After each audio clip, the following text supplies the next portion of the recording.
Welcome to another episode of Progress, Potential, and Possibilities, discussions with fascinating people designing a better tomorrow for all of us. I'm your host, Ira Pastor. Welcome, everybody, again to another episode of the show, bringing another really awesome guest today, involved in many unique areas we don't normally get into on the show, but very excited to talk about a range of topics involved in creating a better tomorrow.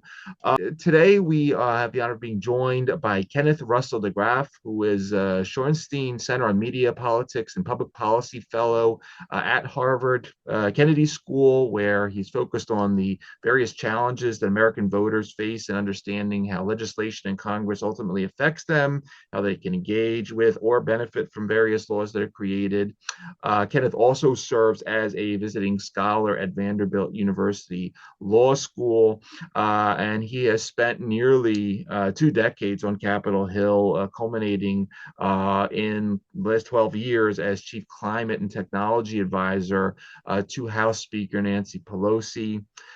Kenneth played several key roles in helping Congress architect, enact, explain, and enforce significant legislation, as well as helping form coalitions and ultimately lead negotiations to enact policies and laws spanning administrations from different parties, ultimately reflecting his skill in bipartisan collaboration.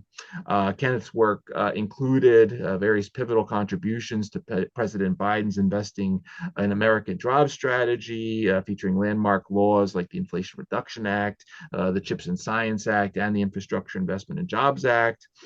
Before his role to Speaker Pelosi, Kenneth served as legislative director and assistant to Congressman Mike Doyle, focusing on various sectors, including technology, healthcare, and consumer protection. And prior to his work on the Hill, Kenneth was a policy analyst at Consumer Union, as well as a Truman Scholar from Butler University, where he received a bachelor's in communication political science. A lot of really cool themes that we don't normally get into, but really honored to have with us today. Kenneth Russell DeGraff, thank you so much for taking time to come on the show. Ira, it's so great to meet you and to speak with you today. Thanks for having me. Yeah, no, it's great having you, and looking forward to getting to a lot of unique themes. I would love to start off, as we typically do, by handing things over to you, sort of to talk about all things before the Hill. Let's say, I mean, after school, I mentioned that you went into the Consumer Union, and I was taking a look at some of those things that you were studying, publishing on back then, everything from pro-competitive telecom policies to the no-call registries. The really cool thing was sort of the a la carte approach to cable TV. I love that because I pay for a lot of channels now I don't watch ever. Take us back a little bit before the Hill and a little bit of what got you started on this path. Yeah, I had the real honor of working for a congressional campaign early in my college career in Nashville. That while that candidate didn't end up winning, the eventual winner knew me from the campaign trail and liked my work enough to say, "Here's my cell. Let's call me if you ever come to DC." I get the Truman Scholarship and had the real honor of being able to go to Washington for a summer after graduation with a stipend and a house and a home to be able to be able to find my own internship. I called this congressman up, and he had now been in Congress for a few years, and he remembered me, and he said, "Don't work for me. You'll be miserable opening mail right now. Instead, go work for my friend Gene Kimmelman at Consumer Reports."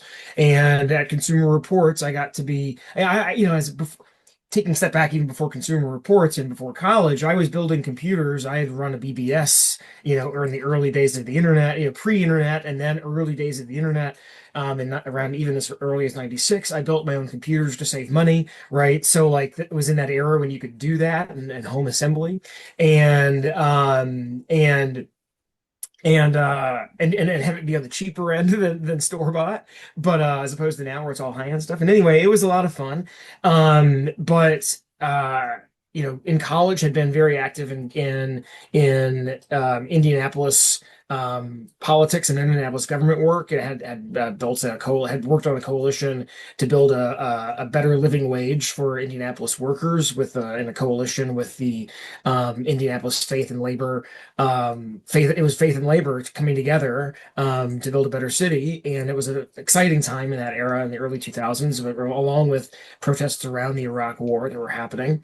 Had the benefit of winning the Truman Scholarship, and then coming out and had that congressional run in the middle there too, among many other things in Butler's campus. That we could talk about Butler if you want. It was a fun time to Sure. be on campus in the early 2000s in Indiana, the kind of the epicenter of both of what was going to happen in 2008, but what was happening then in 2004, and the marriage amendment work, being on a pretty conservative campus, but being one of the few outspoken Democrats, not Hmm. a super granola leftist, but just a standard Democrat who believed that, working families needed to get a better shake, and science should be ruling our both climate policy, but our technology policy too. Anyway, that was my work in college.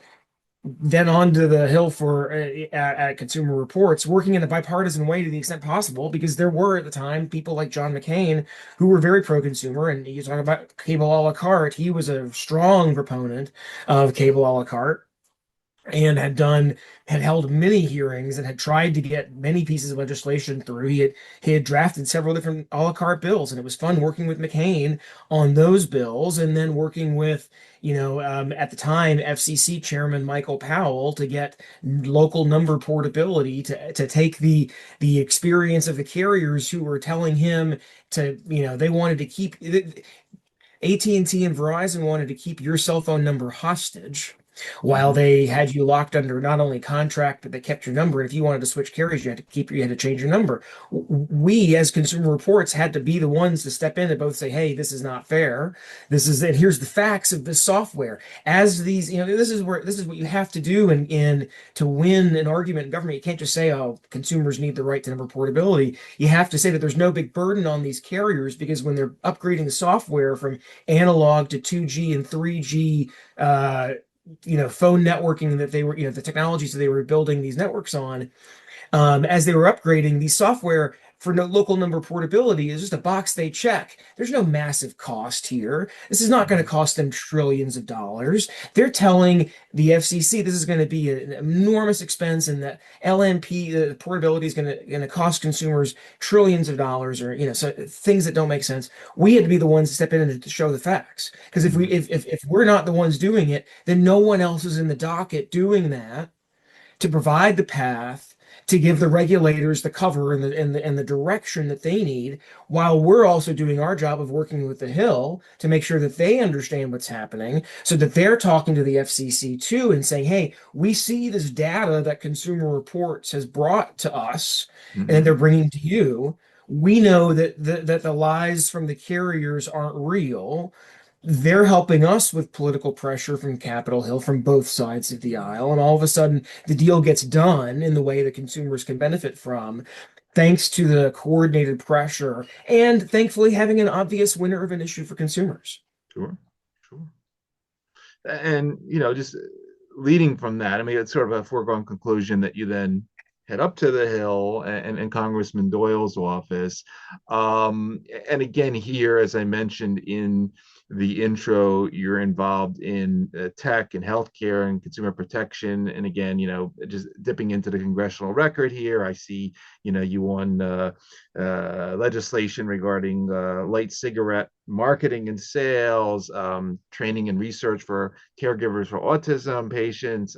This again, the Local Community Radio Act. Again, talk a little bit about this transition. Not much of a transition because it's some of the same themes. But again, when Congressman Doyle comes to you and says, "Okay, Kenneth, you need to focus on this today," walk us through a little bit of sort of what your typical day was like, and in dealing with a pretty diverse range of themes here and topics. And I've been really lucky in my public service career. It's been nearly 20 years, but I've got to take on a number of different things that people have thrown at me, including coming into Congressman Doyle's office, who I just have a ton of respect for everybody I got to work with there. That was a fun time. I had been, I think of the three issues that I had spent the most time on in my life: healthcare, technology, and energy policy. It's really hard to pick a favorite of all of them because they've each taught me so many really cool lessons in my life.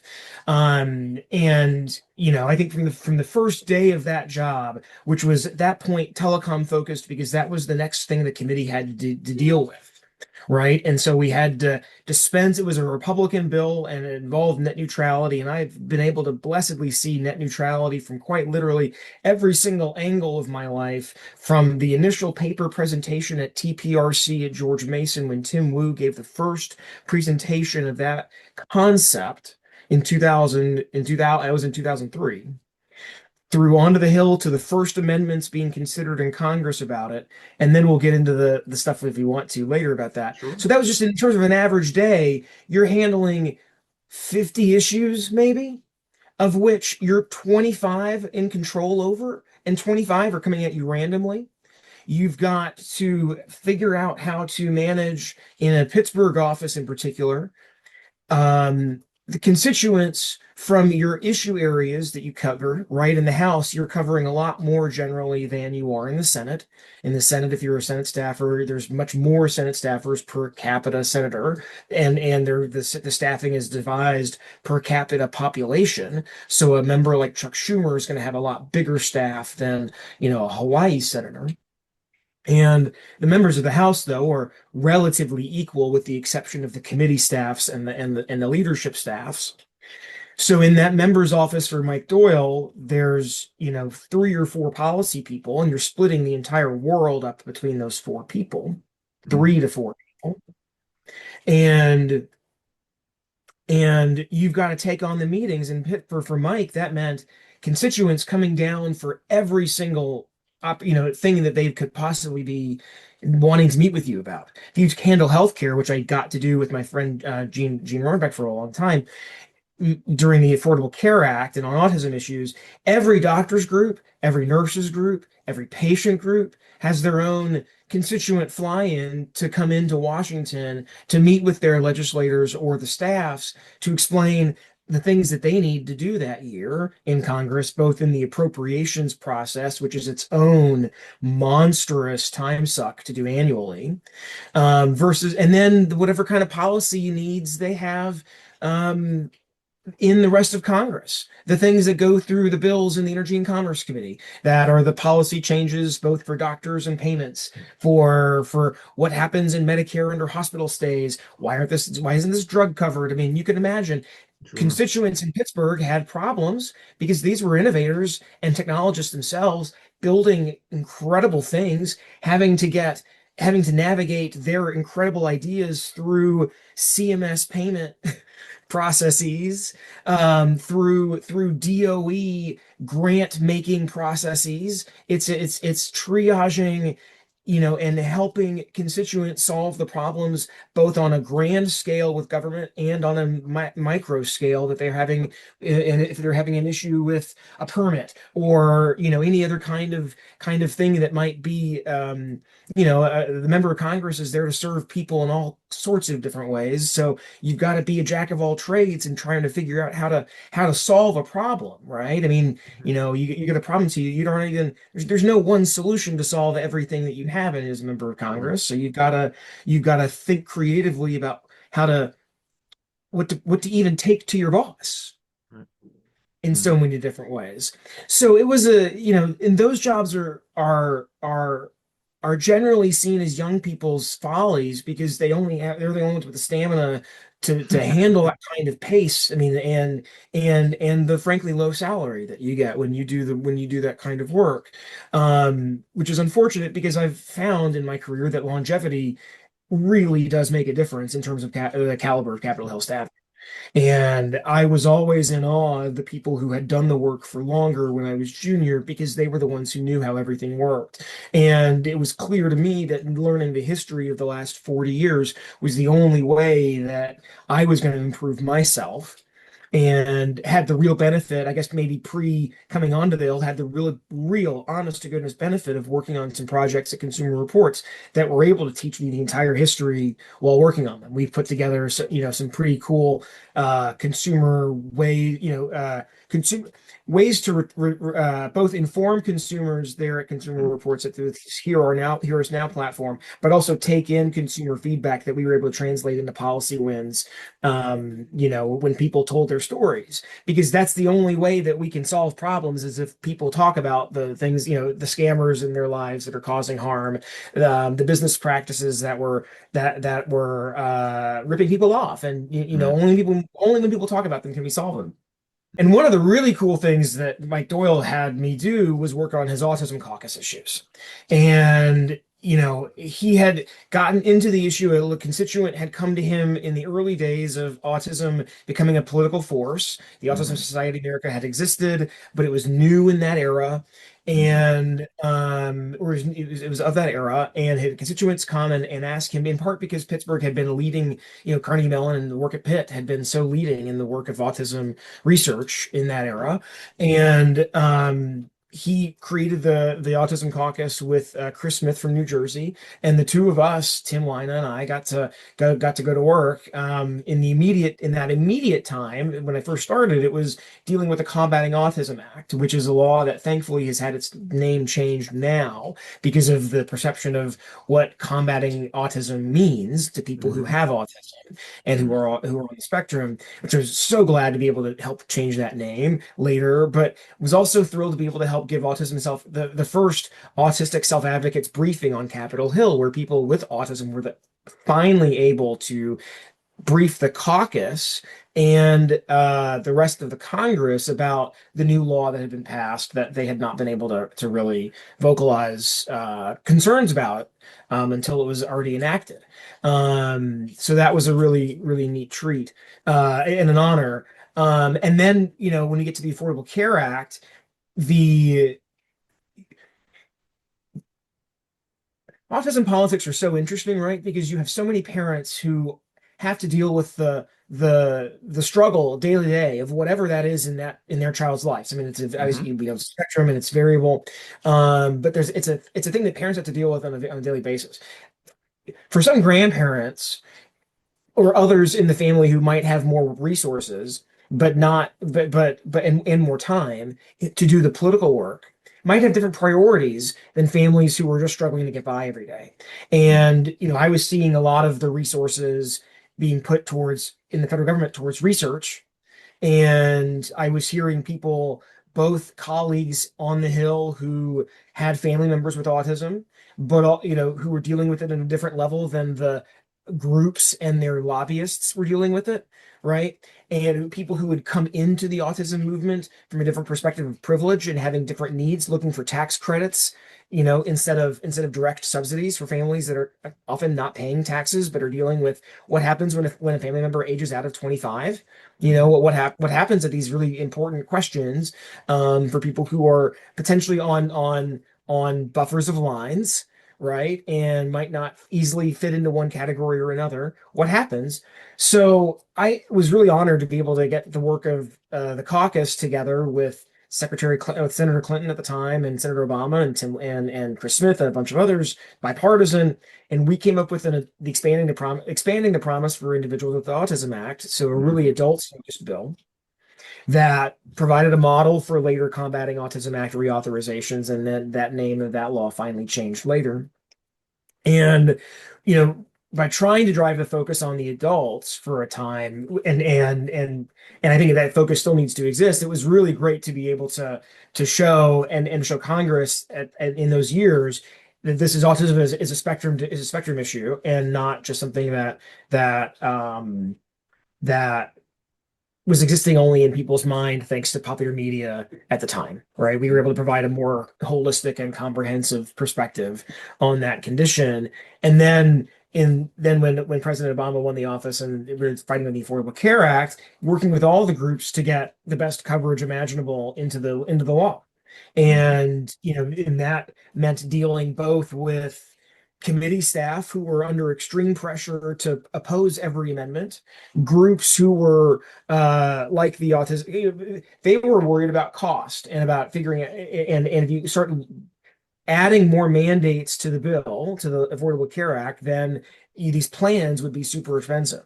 So we had to figure out the right language that might make CBO finesse the words so that we weren't looking like we were trying to expand the cost unnecessarily. There's a great story I'll never forget. The language that we worked out was occupational therapy, and to add occupational to the benefit, because those things could be, states could later define what occupational therapy included, and and that was what ended up happening. Many states ended up defining autism coverage through that, because the autism services are based in the physical and occupational therapy, hand manipulation, that kind of work. They were able to negotiate state laws to get autism covered, thanks to the work that we did just to include occupational in there. But that meant having to sell CBO on the lack of cost, because we were, trying to make sure that we weren't looking like we were exploding and trying to cover everything imaginable under the sun. Because the purpose of the ACA was also to help keep costs low. So even on that, things weren't. It's not that there was any lying to anybody, right? That wasn't that, but it was a matter of trying to obfuscate the potential impact of because we were to get this through CBO. CBO was very worried that we were trying to drag an elephant's nose through the tent, kind of thing, and instead, we were able to prove that we were just trying to intend for occupational services as a result of physical therapy, to be included, to make sure that they weren't excluded. And CBO took that and understood it. And, it's true. Had we done a different word, they could have assigned a much larger number to it, which would have imperiled the ability of the Senate to take that up later. Which, when the Senate ended up doing and choosing our language and picking up our amendment, that became the final law at the end of the day. But because of the work that we did with CBO to make sure that we weren't, by not pre-deciding something today about coverage and autism and leaving it to the states to fight this out later, that's how we were able to solve the problem. And that just took a lot of creativity, both on our part and the committee's part, to get something very complicated that has helped many people with autism. I mean, have services provided by insurance in ways that never were pre-Affordable Care Act. Yeah. And so clearly, what happens next is then pretty major, because you then head off to work with the speaker. And I mean, I want to sort of divide this part up, and we'll talk about climate and technology related to climate as a sort of second part of this, and clean energy. But I'd love to focus a little bit, because here, things get a lot bigger. And when we're talking about, $750 billion per the Inflation Reduction Act, or 1.2 trillion per the infrastructure. I mean, these are really big number legislation. And, obviously, I'm just sitting here and I can watch my news and hear about this caucus here or this political advocacy group here. But at the end of the day, when you put together things at this level, obviously what's happening inside your office and in the halls of Congress at this time are probably what a lot of us don't experience and understand as well. And I wonder if you could take a little time to talk a little bit about how you ended up in the speaker's office, but that when you get $1 trillion legislation, which are very big numbers. I mean, what sort of goes into the typical process of starting something like that? Because those bills are pretty big. I don't think most of us spend time reading about them. We hear about them, but take a little time on this one. I think it's kind of interesting and important at the same time.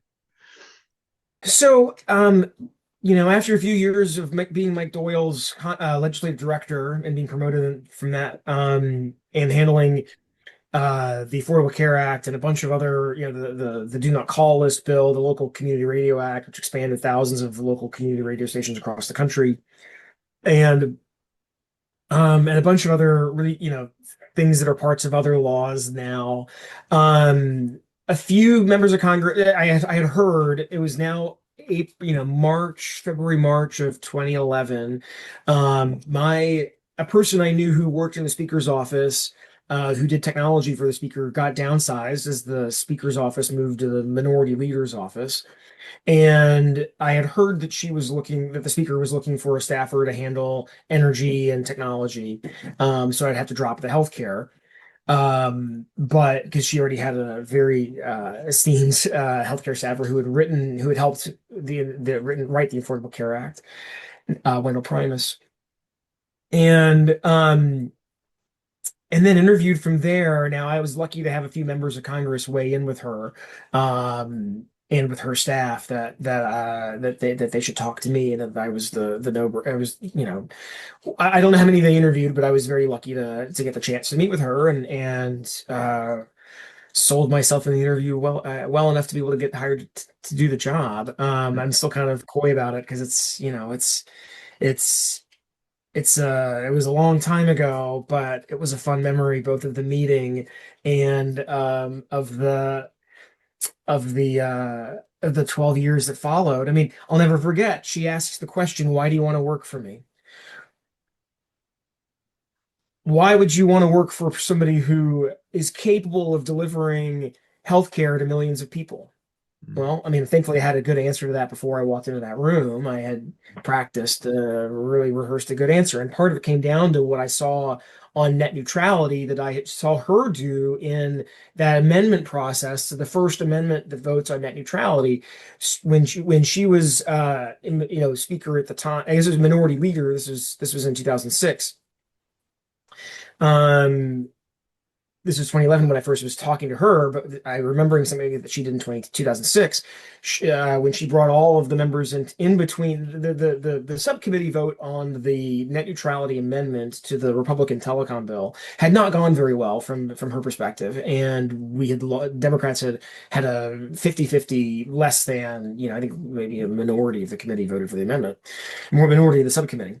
So in between subcommittee and full committee, Pelosi brought in all members of the Energy and Commerce Committee to talk about the bill writ large, because ranking member John Dingell, legendary John Dingell, strongly opposed this bill. So Pelosi and Dingell were in lockstep on the need for this bill and the need to do the net neutrality amendment.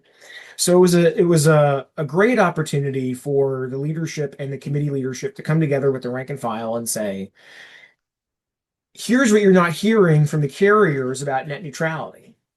And walk through the policy arguments, walk through the political arguments, but focused on the policy, that this was about free speech and making sure that, ISPs, what is net neutrality, if anything, other than making sure that your internet provider does not screw with your connection to the internet at large. Yeah. That is net neutrality as a nutshell. And how do you get there? Then you get some questions. But if they can't screw around with your connection, they can't speed up anybody else, they can't slow anybody else down, without your permission. You get to control what you get to do online. You should get to control all speed lanes. So for fighting for consumers in that moment, when the full committee vote came around, that vote flipped massively and only lost a couple members.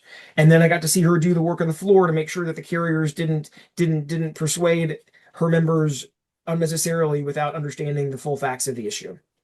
Right. And I got to see her not do anything untoward to any member, but use her power of information and knowledge to convince members of the policy.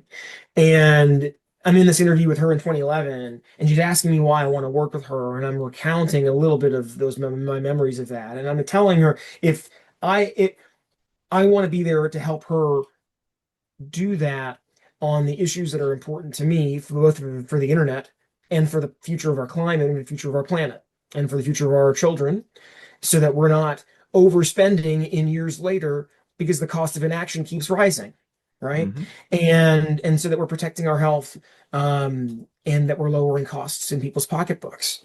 And she was, and I got to spend the next 12 years helping her do those things. Um, even though, well, I mean, there's a whole lot of reasons why people thought it would never happen again. But when we took over again, in 2022, 2021, with with a one vote margin in the Senate, those next 12 years or those next 10 years building up for those last two, we're building up for those last two, right? I mean, it was learning how to learning where the caucus would be on every issue reflexively, so that when push came to shove and when negotiating the ultimate $1 trillion legislation that we'll get to in a minute, why we're able to make quick decisions on why I'm able to help the speaker make quick decisions on things by providing the right intel and right information about where both people are in the rest of the country, both organizations, business owners, advocates of all kinds, and where the policy and the stats and the facts and the figures are, and where the members of Congress are. And for the next 10 years, helping people of all stripes, be it members of Congress, average everyday citizens, take their problems or their ideas to the American Congress, to get those ideas turned into bills, to process those bills through committees in the jurisdiction in the Congress, and do whatever we can to push, pull, or drag as many of them as possible onto the finish line, onto the president's desk as possible in new laws.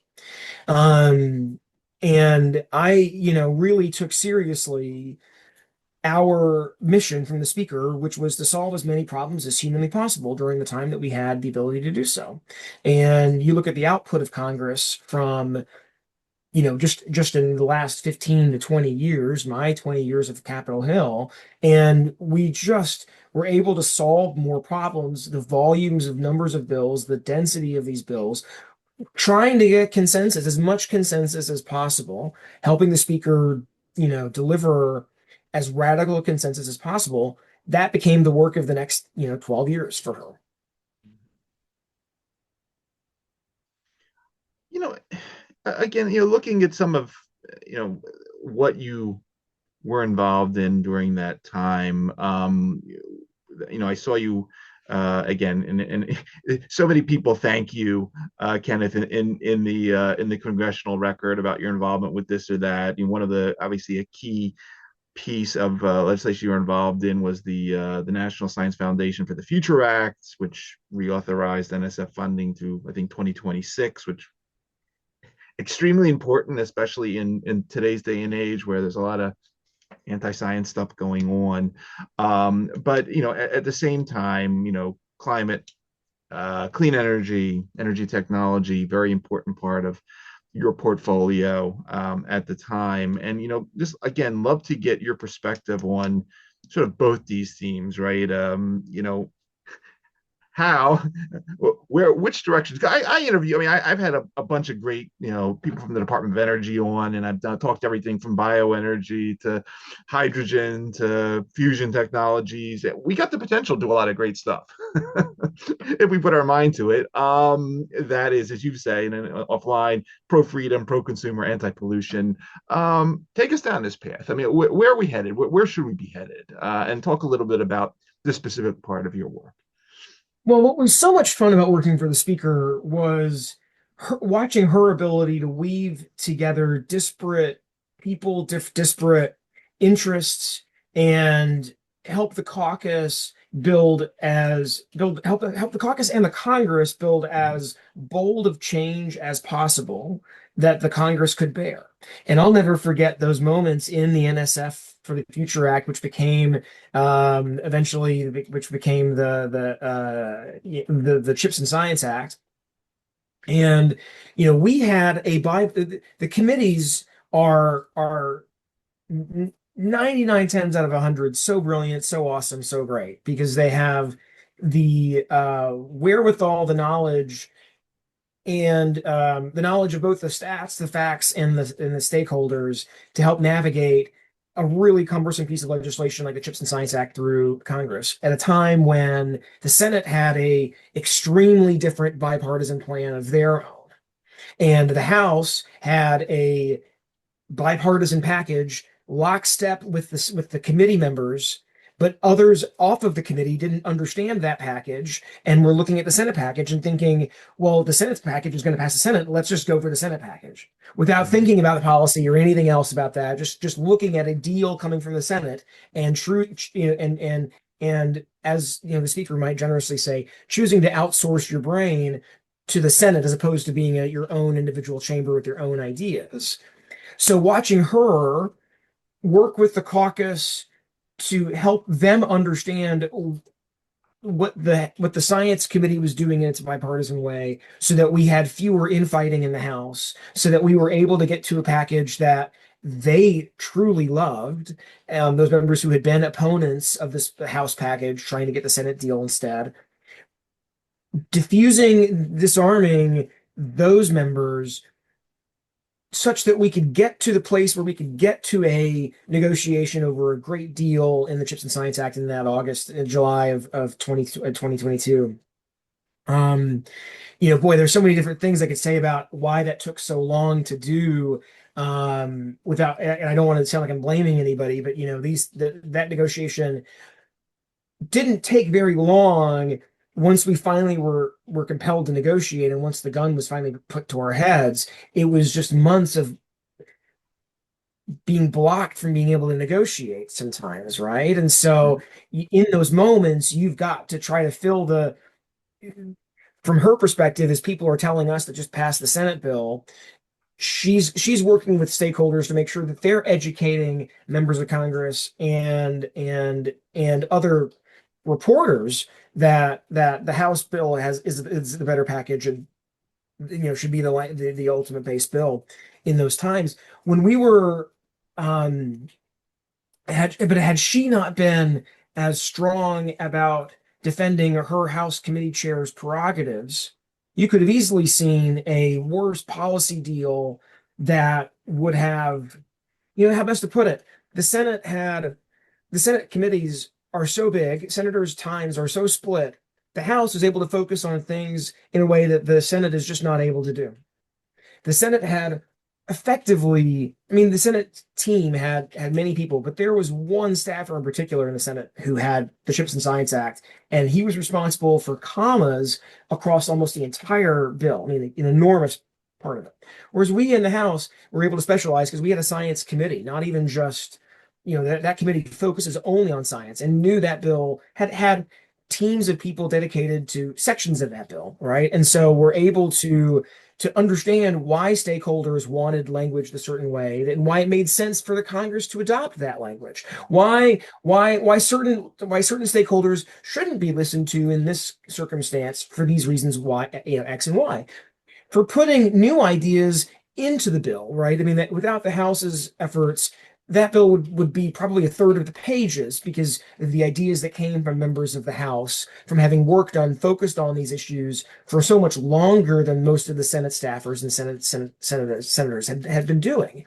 So it was a really awesome experience to watch her really drive, set the agenda to get set an agenda big enough to ensure that the committees could get as much possible. Every committee, Energy and Commerce, the Science Committee, Natural Resources, could get as much, if they could get an agreement with their counterparts in the Senate and in their House minority, we were going to do whatever we could to get their things across the finish line. And that just comes from the top. That comes from wanting to make sure that you're respecting the constituents who are coming in every day to meet with their member of Congress to complain about one issue or another. And then if they have done the work to get that bill through the gauntlet of the Senate, which is just not easy to do for almost any, I mean, it's very difficult bill to get anything through the Senate. It requires 60 votes or a moving vehicle that if it's non-controversial enough, it can somehow get unanimous consent, and either it moves on its own in the middle of the night or as part of this huge bill that everyone complains about, but otherwise nothing ever gets done. Mm-hmm. And so, the job in that era was doing everything from working on getting things that will pass the House on the suspension calendar, meaning that it's very non-controversial, to helping the committees put together their more controversial legislation that requires a party line vote. That's everything from the process in the Rules Committee to working with, because members are going to be able to offer amendments to the bill in the Rules Committee that then the Rules Committee decides whether or not they get voted on or debated on the House floor, working with our press team both on remarks what the speaker might say, remarks from what other members might say, remarks on what we should say after the bill is passed. You're working on the signs that sometimes members are going to have behind them, those floor signs that there's Twitter accounts about, right? And so you're working on everything under the sun.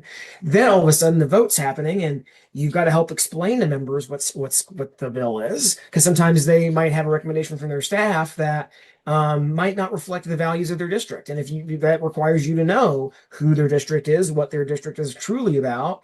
If the recommendation from the staff is coming in for reason X, oh, I've heard that. I've understood why people are saying that. Here's the actual facts behind that, and you don't have to take my word for it. But there's the sponsor over there saying the same thing. He's beating back the same misinformation that you're hearing too, Congressman. And you're doing all the things you can do to make sure that when the bill is up on the floor, it has the votes it needs to pass, so that the sponsor is able to convincingly convince, tell their constituents that they are doing what they can to solve the problems of the constituents. I mean, that is the job of a member of Congress, as far as I'm concerned. And so that was the focus of every day up until, and I mean the last minutes of when I was supposed to be packing my office, but the House floor was still open and we were trying to get one more bill over from the Senate so that if it came over in time, we could potentially do a unanimous consent request in the House to get that bill voted out, and it would be able to become law. And it was the last bill signed into law by the president because we were able to get it done in the last second because of the focus on getting everything over the finish line, the relentless focus. We had to get everything over the finish line possible. And I wasn't going to let a deal, and was making sure that we could keep the House open to get this bill over. Right. So, part of the job was, I mean, that was the exciting part of the job, was to solve people's problems. I mean, the advocates and activists and members convinced by those advocates had been working on these ideas, in particular, the bill on prison calling, for a very long time, at least 10 years. People have been advocating for being able to reach their loved ones in prison easier and more affordably, so that it was not bankrupting families to stay connected with their loved one. When we know that connections, people incarceration, help both those who are free, like the children, but also help the prisoners themselves stay out of trouble in the prison if they're connected to people in their home. And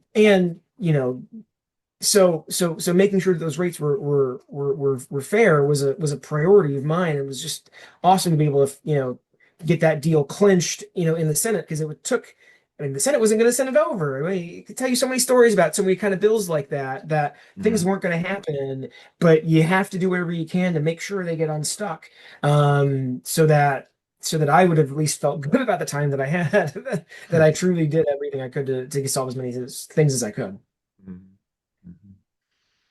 Well, one of the things you're trying to solve now, and it's obviously it's become a major part of your work, now at Harvard, is in the area of AI, and obviously AI is an extremely hot topic, and we've had people on, talking about AI, from everything from drug discovery to self-driving cars to a company in Europe that's using AI to craft different flavors of whiskey. So obviously AI is seeping into everything we touch.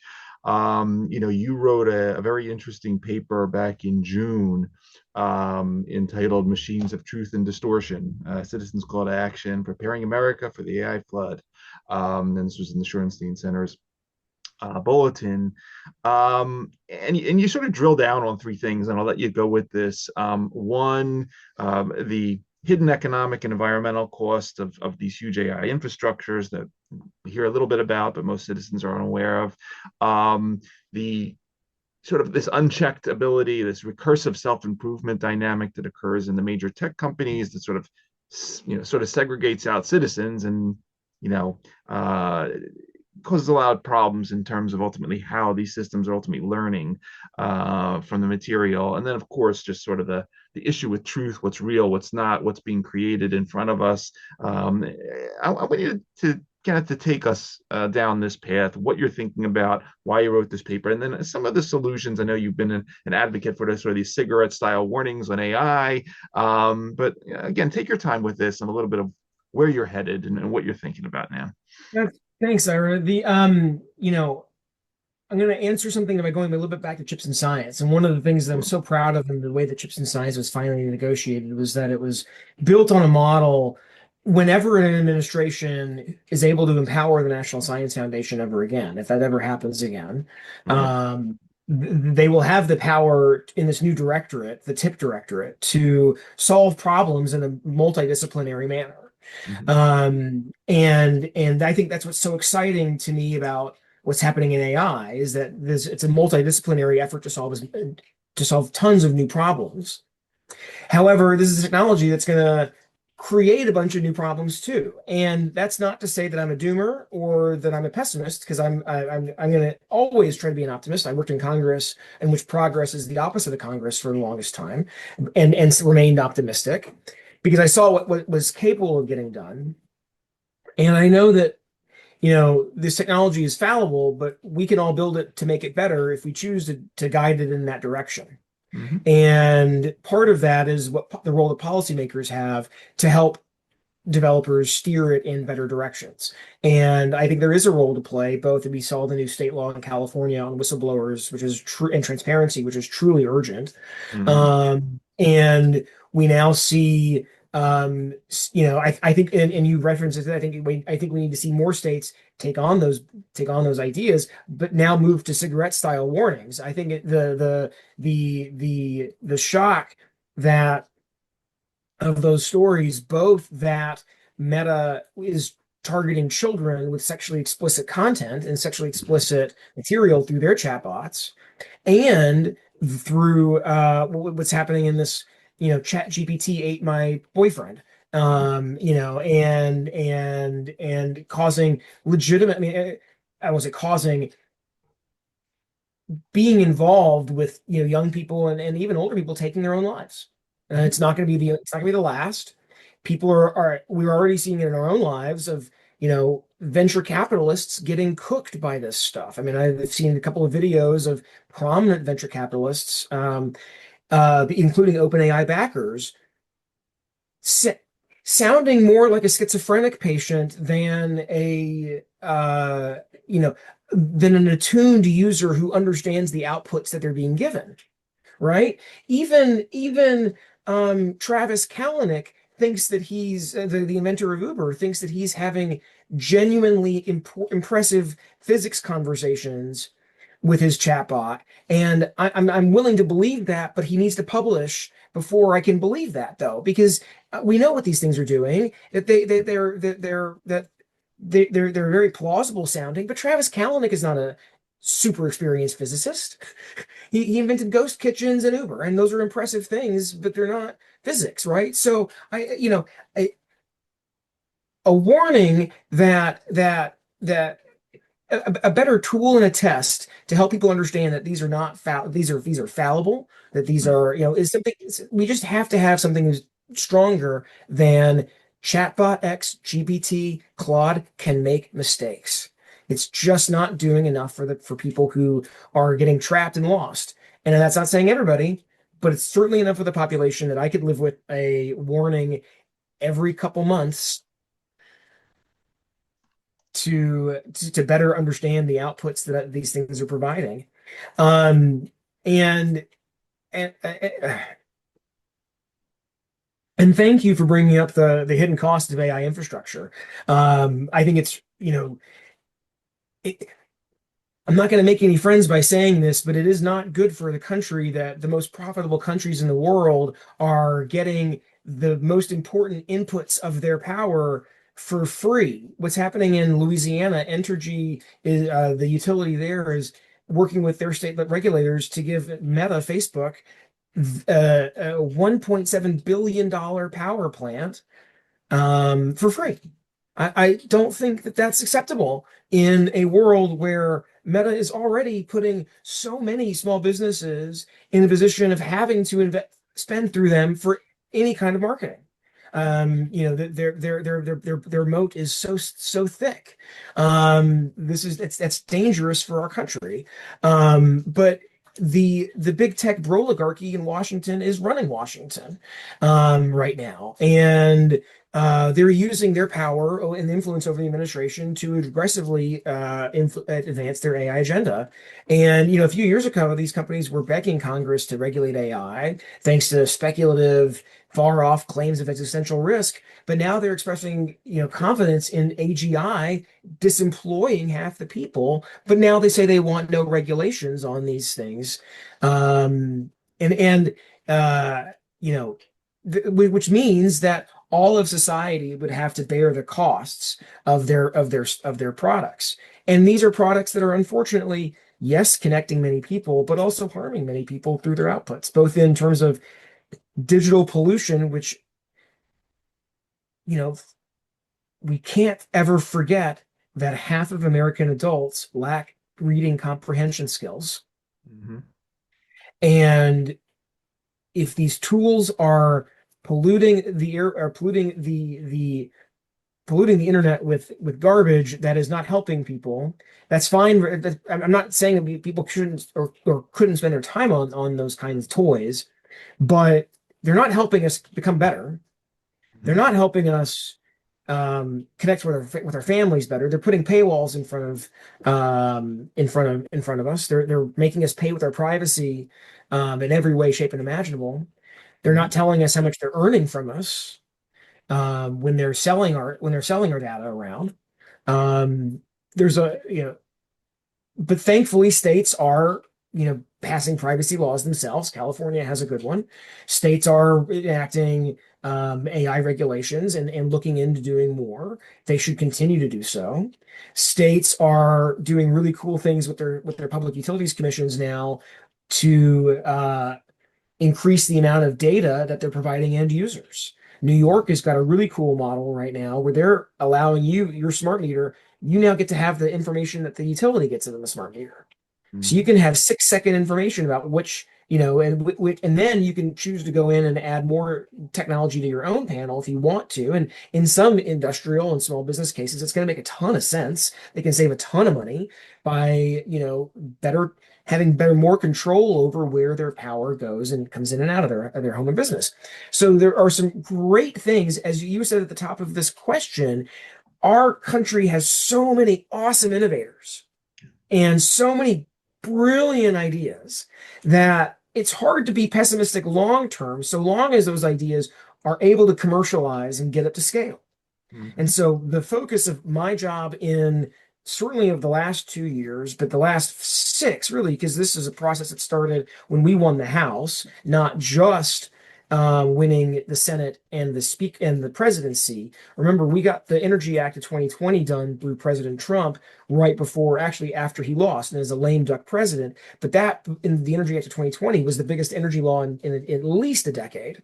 That was the beginning of the reinvention of the Department of Energy that finished over the cycle between the Inflation Reduction Act and Chips and Science Act to, yes, it's being abused and misrun by this president, I believe strongly now, unfortunately. But in the hands of the next administration, the Office of Energy Demonstrations alone can do enormous benefit to these innovators to help them get their projects past into the demo phase and then into the production phase. We cannot have these brilliant ideas that help us leapfrog current states of art. We cannot let them die and float away. The worst thing that can happen, and I'm terrified about this, is that these companies lose hope over the next 4 years and end up selling to bigger entrenched incumbents that just let the patents and the IP sit around. Yeah. We've seen that before in past generations of technology, and it's bound to happen again unless these companies can either hang on and or survive the next few years. And this is what also is bothering me about AI, is the sheer amount of volume of venture capital that those companies, those few companies, or companies in the orbit of that, I think, frankly, have very little chance of ultimate success. So many companies are building AI businesses on top of the few platforms, but those platforms are going to be able to squash competition in any kind of meaningful way if anything gets into a business that threatens their own underlying model. Mhm. And if your business is being a wrapper around one of these platforms in the first place, to what extent are you able to genuinely derive a ton of value out of them?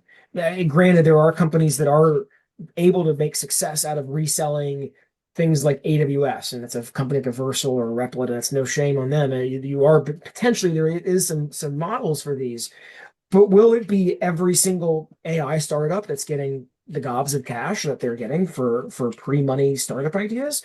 Probably not. And certainly not the biggest players who have yet to be able to experience the revenue that they're projecting they're going to get. Mhm. And everything's built on those assumptions that are really high compared to where the revenue that they're currently getting today. Mhm. So it's I talk about all of these things not from this is why AI or why Silicon Valley is bad, but I'm flagging all of these things so that Silicon Valley can recognize them now, and Mhm. that we can try to build for something more stable and better. The purpose of the Inflation Reduction Act, we could talk about how that name came to be and everything else around it and the negotiations of all that law too. But I will say that there was a relentless focus on making sure that we could put as many electrons onto the grid as humanly possible. Mhm. That in ways that comported with our stewards of our need to be stewards of the planet for future generations. Mhm. And for every desert that people would prefer to have not solar panels on, these are in some there are in some cases 20-year problems that we've got to solve for quickly so that we can have the benefits of the really cool things like fusion when that's finally at the scale and being super cheap. We've got to get through these immediate couple years while we're having this new need for demand. But the other part of my work was and especially now in this AI paper is to make clear that I see utilities interests aligned with them building more new power plants than with using their existing capacity more efficiently and more effectively. And that's unfortunate. And Right. states have a large role to play there, and states can always mandate and make sure and use their powers of regulation to ensure that their utilities are looking at lower cost options. Because if you put batteries and storage in parts of the grid that are having the most congestion, you're able to solve problems that are minutes and hours in length, as opposed as opposed to building a new power plant to solve that peak moment that you're trying to solve for when you have a high capacity need. And there's so many cool battery techs out there that and other kinds of storage, long duration energy storage, batteries of which are only a type, that that could transform the grid if the utilities incentives were better aligned with building things, building what we need, as opposed to just building more capacity that they get profits on, both in the initial installation, but also the years of cost of gas or coal to fire that power plant, that they get to make a percentage of income off of. That when you build a solar plant, you're just paying one and done, and you're getting free power for the rest of your time. So you don't get to amortize that in the same way. You don't get the utility doesn't get the same financial benefit. And that's not good for the grid either. So there's a whole lot of things that states can do to fix those issues that some states are doing and others aren't. No state is doing everything perfectly. It's really sad. I wish I could say I could point to one state that's hitting everything. But Connecticut's doing a bunch of things great. New York's doing a bunch of things great. Texas is doing a bunch of things great. People are beginning to look at these models. But if I had the ability to bring people together, I would love to bring, a lot of the folks who are doing really cool grid work with the utilities, with the states, to build a better model that would allow the utilities to win in this too. This is not an anti-utility pitch, just Sure. they're following the incentives that they have been blessed with as a result of state laws and state regs that they helped shape, don't get me wrong, but they're following their natural incentives. And it's time for us as policymakers and as citizens to demand that our policymakers shift those incentives in ways that benefit us instead of them. Mm-hmm. Mm-hmm. Excellent, excellent points. Again, I want to, transition from AI and energy policy to biology now, and obviously we touch on a lot of that segment coming out of the sort of the biotech industry, and one of the groups that I profiled several times on the show over the last couple of years was this Bipartisan Commission on Biodefense, and have been able to host folks like former HHS Secretary Donna Shalala and former head of FDA Peggy Hamburg, the late Senator Joe Lieberman, all they've gotten together to in this particular case a moonshot to for $100 billion. I mean, not a small number by any means, but to make us resilient to, God forbid, the next COVID that comes along. And with the right research and structure and money, it can be done. I mean, it really can be done. There's fascinating plans that they've put together there for what's going on as the Athena project. A lot of people want moonshots. I mean, the Alzheimer's group at Davos. We talked offline about regenerative medicine, and the whole area of regenerative medicine is amazing, but with 10 times, with 100 times the funding behind it, the things that could potentially come from it have yet to be realized. And I'd love to just get your perspective while we have you today, as you talk about this intersection, this public-private partnership intersection, thinking about how these moonshots, how you bring the right people together. Advice for sort of the folks out there that want that next moonshot, whether it's Alzheimer's, whether it's cancer, whatever the case may be. How do we get moonshots done more efficiently looking That's a great forward? question. There you go. I'll never forget. I'll tell you a fun story because I'll never forget this. It's funny you brought this up.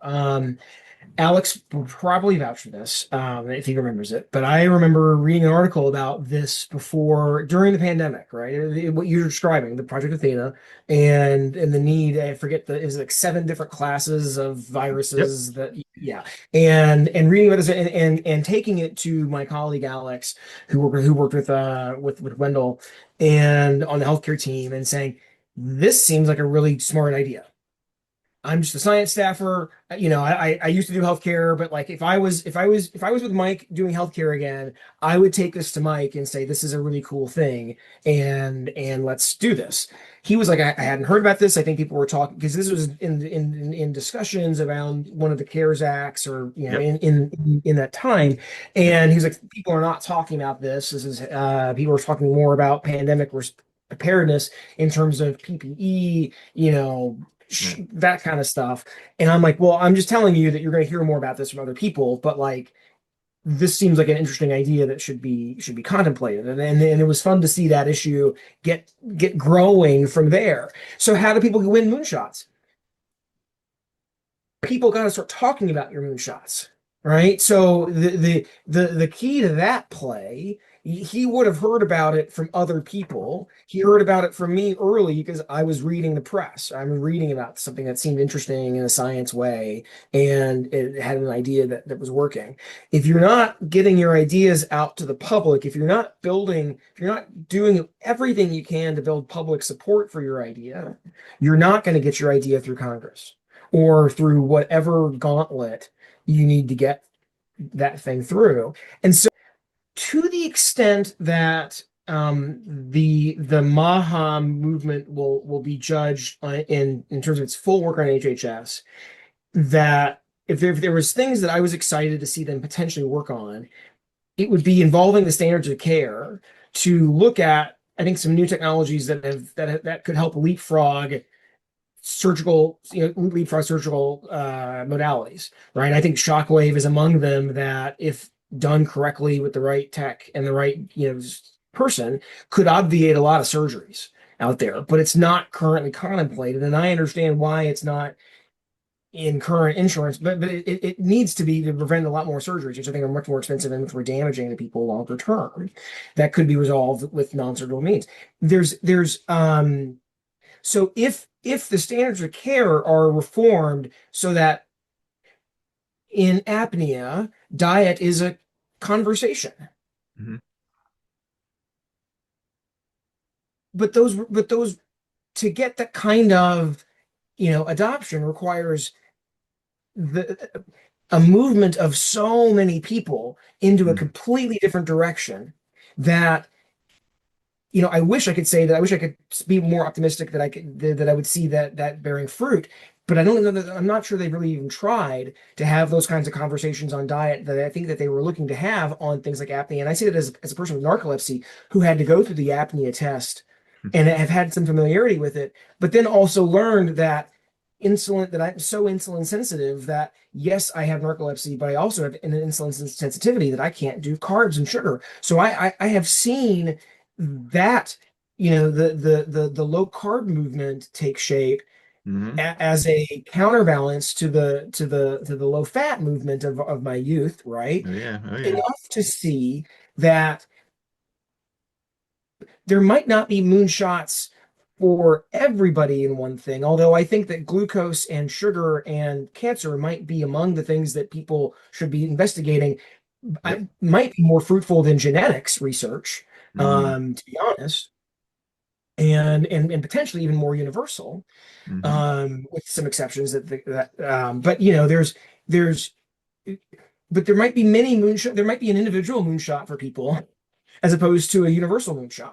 Mm-hmm. And so, part of what policymakers have been trying to do is to incentivize those through the tools they have in the toolkit, which is patent extensions, Yep. which is not necessarily a clever tool when you want to lower the price of cures for everybody. So, it, there are so many different new cool ideas coming out that are these new peptides, which I'm not sure are patent or as patentable in the same way as other compounds that might provide many people more relief of whatever kind. Mm-hmm. But we also don't necessarily want to see people injecting themselves all the time either, Right. untrained. So there's Yeah. how do we get these things done through Congress? I thankfully stopped focusing as much on the healthcare levers during the last 10 years as much as the science and NSF side of things levers. But you know, the focus that we had was always to try to make sure that good ideas that were scientifically based, and rooted in science could win out in the marketplace. Yeah. Yeah.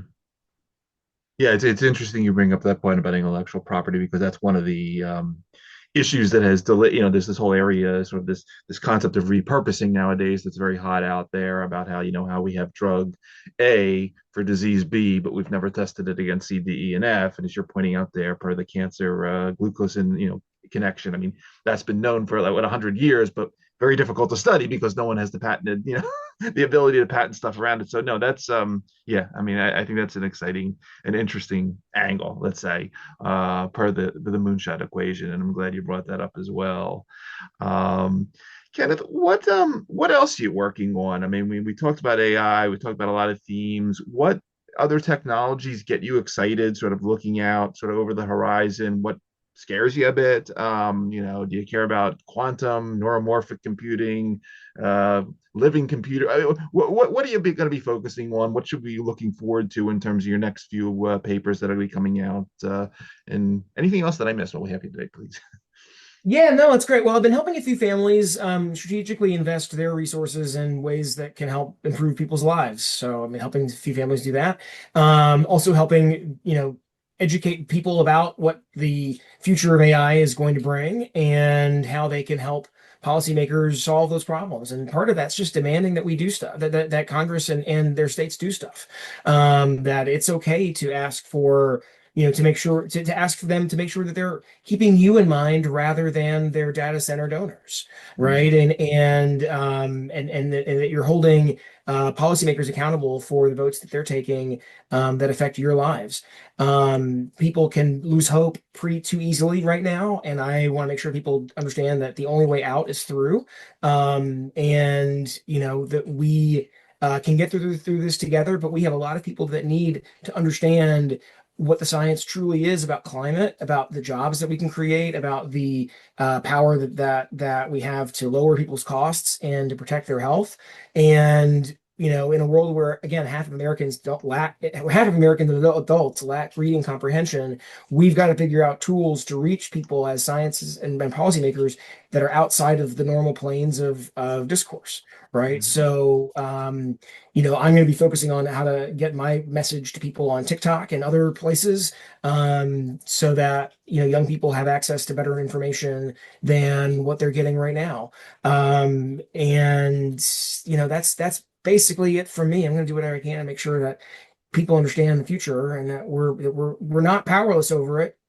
Mhm. We just have to make sure that we shape it for us. Awesome message, and we will help you spread that word. Again, for everybody out there that's going to be listening to this episode of the show across the various podcast networks or who will be watching on the YouTube channel, you've been spending time with Kenneth Russell DeGraff, Shorenstein Center on Media Politics and Public Policy Fellow, Harvard Kennedy School, also visiting scholar, Vanderbilt University Law School. Kenneth, again, I want to thank you for taking the time to walk us through a really diverse set of topics. Thank you for everything you've done on the Hill and continue to do in your private work now. And as we like to say on our show, thanks for helping to create a better tomorrow at this really interesting intersection of technology and public policy. And I look forward to continue to follow you and where you end up next. But really a great discussion. Thanks so much. I was a really treat to talk with you today. Thanks for the great questions. Great having you. And I also want to plug www.truthinthemachine.com, which is my newsletter that's going to be coming out in the next few weeks. And we will link to that in the bio show notes. Great having you. Thank you very much.